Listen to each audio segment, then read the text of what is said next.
Hello, astrosleuth here. This next video I'm going to do, it's on the supposed or apparent Antichrist that some say is already here, either the metaphor or the physical being incarnate.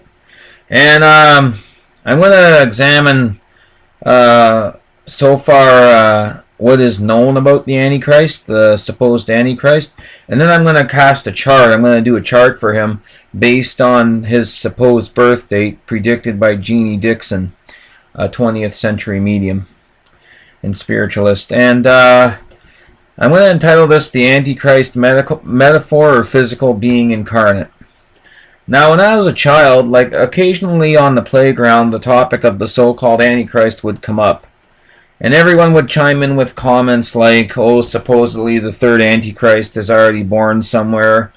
And I would leave our group of friends wondering who or what is the Antichrist. I've seen the Omen movies, all four of them, but I must admit I found it rather comical that the mere presence of a man or a woman could set off a diabolical chain of events, like dogs attacking, people suddenly dropping dead and falling from railings. But what if some of these events were already predestined by some unseen supernatural forces? Like I say, what if those events were already written thousands of years ago in synchronicity in the stars? And what if there already were pre-commissioned beings to incarnate on this earth and play the roles of these so-called antichrists? Nostradamus predicted 3. The book of Revelation in the Christian Bible vividly describes the rise of the Antichrist. The Antichrist. Psychic Jeannie Dixon also predicted the coming of the third one. She even gave the supposed birth date and location of a physical being incarnating on the earth. Napoleon was apparently one, and so was Hitler. So what about this third Antichrist? Sure, I've always just taken it with a grain of salt, a metaphor if you will. But evidently it has been predicted that there will be a third one. Perhaps both the metaphor and the physical being are incarnate at this time of transition. Let's examine both sides. Maybe both are always on the earth at any given time in history, the metaphor and the being. Pluto was discovered in 1930. Just a thought, Pluto rules the sign of Scorpio, the sign of the occult and transformation. Ask any fundamentalist and they will tell you the occult is largely anti-Christian. I personally believe the occult isn't necessarily a bad thing, but to each his own. This event coincided with the rise of Nazism and ultimately Hitler, the supposed second Antichrist. Hitler was apparently into occult practices along with members of the elite SS. Hitler has often been called the occult messiah. After the discovery of Pluto, Hitler rose to power and the whole world was transformed. I believe we are going through another period of transformation, just like when Hitler rose to power, but of a different nature. More of a spiritual one than a physical one. And a physical one. But a change nonetheless. One trend I've read in the prophecies is that the so-called Antichrist will appear when the world is in turmoil, at periods in history when there needs to be change and transformation. He will appear like a shining beacon giving false hope to the masses. Is both the metaphor and the physical being already here? Some say so. We have international terrorism, so-called holy wars, and this in itself is an oxymoron, for there's nothing holy about a war, mind you. A global recession. We had the H1N1 virus scare, crime always on the rise, and ghettos of the world festering, and of course capitalistic greed and selfishness. Although at the same time we are making advances in health and medicine, and people are searching for a deeper meaning spiritually. Now I believe that for every action there is a complete and opposite reaction. Yes, the negative forces are here, but so are the positive ones. I believe if this being does exist, this so-called Antichrist, the final one, it will be one of the worst challenges we will face in this latest transition period. I will base my assumptions on Nostradamus and Jeannie Dixon's predictions, using the latter's predicted birth date of this man to cast a birth chart. Now, the date given for this birth chart of this Antichrist, the physical being, is February 5th, 1962. That's February 5th, 1962, at 7:07 a.m. EET, Egyptian time, in Asyut, Asyut, Tel El Amarna, Egypt. Now let's just take a look at the year 1962. As I've said, Nostradamus predicted 3 Antichrists, and Jeannie Dixon in particular predicted 1962 as the year of the birth of this third Antichrist.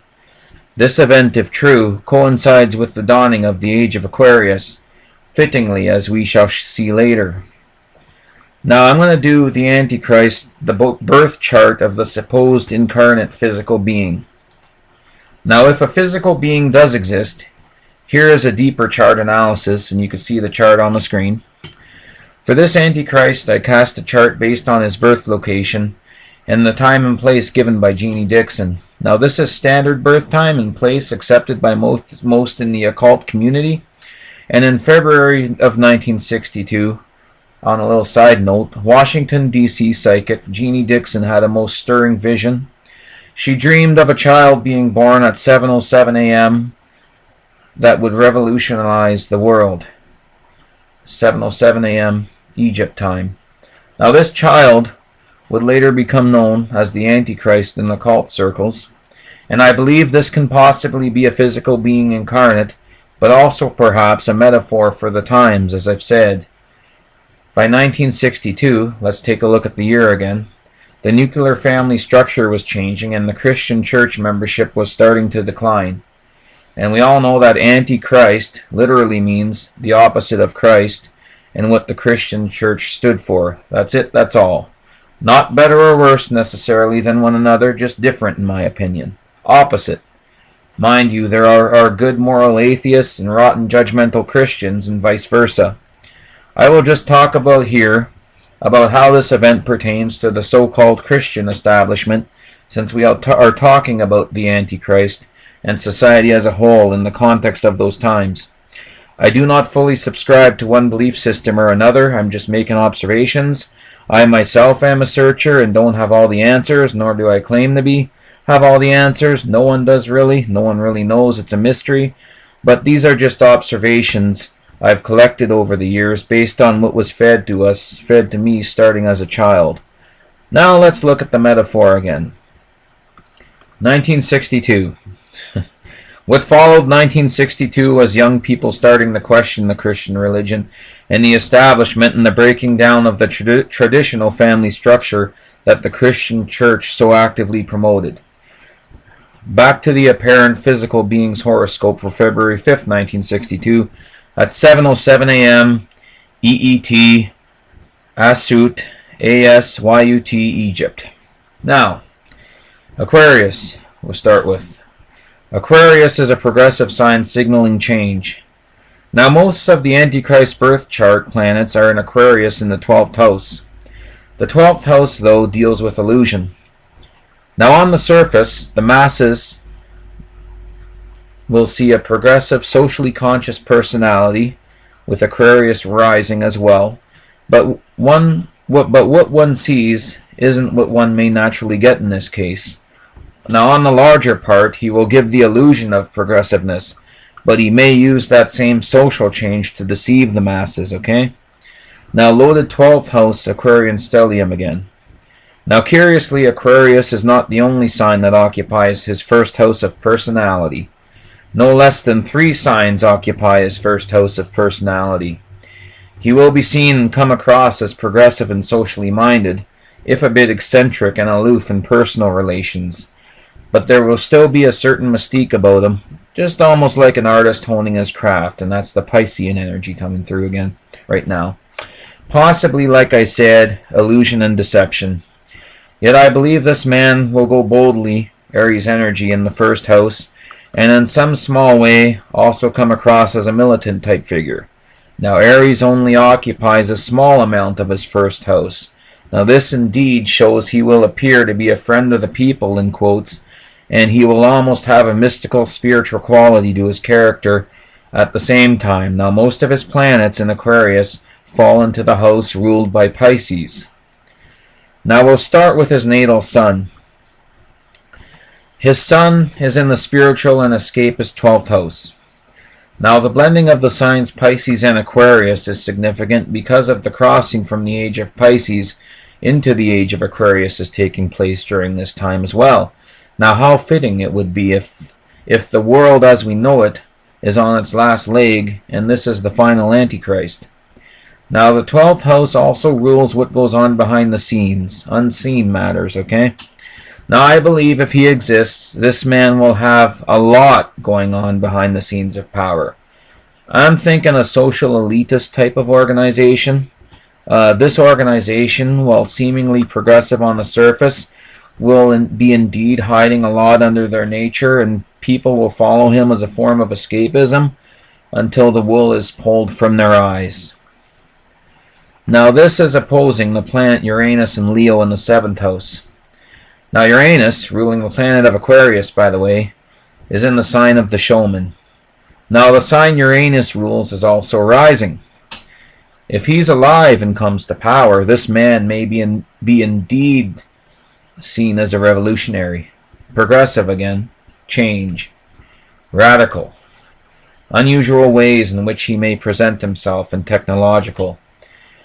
A state, or I'm speculating a state or worldwide cable TV channel propagating his cause is quite possible with this placement. It's I'm not going to rule that out. And unusual ways in regards to promoting his campaign and attracting eccentric partners and comrades is also quite possible here. Now on another note, the Christian church promotes monogamy, yet here Uranus in the 7th house of relationships and partnerships indicate unusual and creative approaches to personal partnerships and personal relationships. Now the exact opposite of the Christian ideal. This man may have many mistresses, or maybe indeed be bi or homosexual, for example. This has been talked about on Coast to Coast AM regarding his sexuality. I'm not ruling that out. And again, I don't hold any belief system on a pedestal higher than the other. I am just an observer. As an astrologer, I'm just observing. Not better or worse, just different, and the opposite of what is laid down in the Christian faith and the Christian Bible. This being is called the Antichrist, though, so I feel these observations need apply here. Okay, this man will be very progressive in the spiritual, sexual, and unseen realm. He may also have a different approach to street drugs and pharmaceuticals, the 12th house Aquarius. A lot of his self-identity and identification will come from the unseen realm. Now let's look at Mars in Aquarius, also in the 12th house. Now this placement suggests possible war and domination with technology. A lot of this could be unseen, the 12th house, sort of like a system he may use, a computer system or implanted microchips in skin to dominate the populace and bring about conflict. Also, each of the populace may have a serial number they are known by entered into this computer system. Now remember, these are just probabilities, as nothing is set in stone. The stars incline, they don't impede. Now this man may also have hidden technologies and weapons stored. On another note, Mars in Aquarius suggests he will use his mental powers to create warfare on an intellectual level behind the scenes, and that's the 12th house energy again. Now the moon also occupies the 12th house in Aquarius. Moon in Aquarius is cool and detached. Now this also suggests, along with Uranus in the 7th house, a perverse, self-willed, and unbending nature. Now these traits may serve the Antichrist well in his attempt to conquer the globe. This also suggests disassociation from his men and victims and removing himself emotionally from his horrific deeds. We have self-determination here. Also unusual facilities in any kind of partnerships, as I've stated before. Now Neptune, planet of fantasy and illusion, ruler of Pisces, appears in Scorpio in the 9th house here. Pisces, the sign Neptune rules, and Scorpio are both very highly intuitive psychic signs. The 9th house represents higher learning and foreign travel. Now Scorpio occupies it. This man could have a keen psychic ability, along with powerful and loyal allies in regards to foreign countries. Or the opposite. Vengeful enemies being stomped by this man's army. Scorpio and the army are, of course, ruled by Mars. Now this placement either way confirms the fact that the Antichrist would definitely have some involvement with foreign travel or foreign lands. Scorpios are natural leaders, not followers, and that's Mars the pioneer, coming through again. Now remember, all this is square the Aquarian activity in the House of Illusion. Squares have a reputation of going against one another, but the two energies can also harmonize in some circumstances. The midheaven suggests a well-learnt man with many opportunities for foreign travel again. His 10th house of career is ruled by Sagittarius. Now this man, if he exists, will definitely be traveling on long-distance journeys as part and parcel of his career. This also suggests a lot of higher education and training, breaking in, so to speak, to groom him for his career, in quotes. This too suggests this man will incorporate multiple philosophies or have a central philosophy, Sagittarius again, that will have an impact on him for his reign and for life. Higher education, wisdom, and foreign travel will definitely play major roles in his career. And those will have to if this man's objective is to ultimately conquer the world, after all.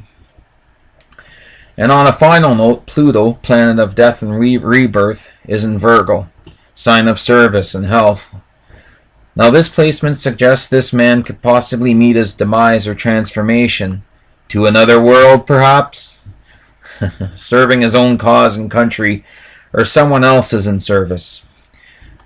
A violent death and transformation is possible here with this placement. It's a probability. Not going to rule that out. And this is all opposing Chiron, the wounded healer in the 1st house. Now this demise could come through in a military action or through service of some kind. Perhaps in the end his own cause may become his own downfall. Now that was the basic analysis of the birth chart of the apparent Antichrist based on the predictions of Jeannie Dixon and to a lesser extent Nostradamus. And those are all probabilities, like I said before. The stars incline, they do not impede. Those are all just probabilities. The belief that the Antichrist, both the physical being, incarnate, and the metaphor, are just beliefs too, probabilities. But I analyzed the chart based on what I knew about those beliefs and probabilities. Alright. Now in 1966, Time magazine ran the headline in bold black letters, "Is God Dead?" And I'll leave you with this note. Perhaps for the Christians their Antichrist arrived then. Or is the Antichrist just a made-up boogeyman in the collective consciousness of our own minds? A scapegoat for a troubled world, if you will.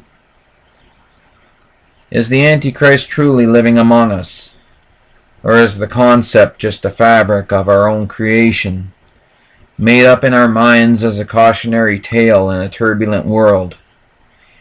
For us to really know, the mark of the beast truly has to make his mark.